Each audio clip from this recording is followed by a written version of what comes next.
Hi, welcome back to my Christmas Craft Fair Series 2024. I have a few more things to show you today. I was in Dollar Tree the other day and I about did cartwheels up and down the aisle when I found this Elf on the Shelf hot cocoa cookie mix. My brain instantly started thinking about what I could do with this for the craft fair.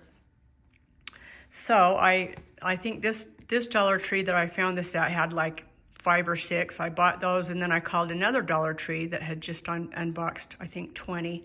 So the lady held them and I went and bought those too because I knew these would be a good seller because everybody knows how popular Elf on the Shelf is. So the next thing I had to do was decide what to do. Then I was in another Dollar Tree and I found these Elf on the Shelf lip balms, and they only had like 4 or 5. So I bought those. I've called about 5 other Dollar Trees near me and no one has any of them. I don't know if they sold out or if they just didn't get them yet. But so this is just simple and easy. I just packaged the cookie mix with the Elf on the Shelf lip balm, and I'm going to sell these for $5. So I didn't decorate them or anything. I just put them in a bag and called it good. Now here's the idea I came up with though that I was so excited about. So I have a paper plate, a red paper plate, a green napkin, a green cup. The cup is plastic and it has trees on it. I got these at Walmart last year for 50 cents, but you could even use a paper cup. And then I put the Elf on the Shelf cookie mix, and I was thinking it would be cute to tie a cookie cutter on here too. And then I asked ChatGPT to write my poem. And here it is. A plate set out, a napkin too, a cup for sipping something new. With Elf on the Shelf cookie mix so sweet, it's time for a holiday baking treat. The elf is watching with a grin as Christmas magic fills within. Bake up joy and don't delay. Cookies for Santa are on their way. And I'm selling those for $5. I think that turned out really cute.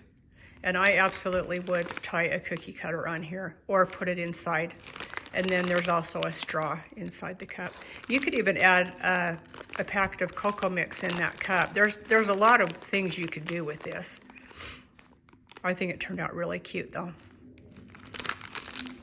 Okay, so that and that. And then the last thing I have for today's video is Hobby Lobby had these foam Santa kits.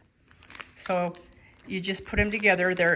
All the pieces have the sticky backing. So you put the head on, then the mustache, and then before I stuck the mittens on, I put the candy cane, I laid it down and took the backing off this and then stuck it on so that his hands actually stick right to the candy cane. So that will hold it in place. And then I just made the Merry Christmas on my silhouette. I purchased the gnome clip art, or I may have got it on Creative Fabrica. I can't remember. I have a monthly subscription to them. Anyway, and then I just had my silhouette, cut that out, and I put that on, and I'm selling these for $1. I always save my candy canes from year to year because they usually don't come out in time for me to buy them because I'm crafting in November. But I did see some candy canes in Walmart the other day, so they're out now, but I have a whole bunch that I saved from last year. And that's what I wanted to share with you today. I'm just sitting here in my kitchen. So thanks for watching, and I will see you back real soon for another video. Bye for now.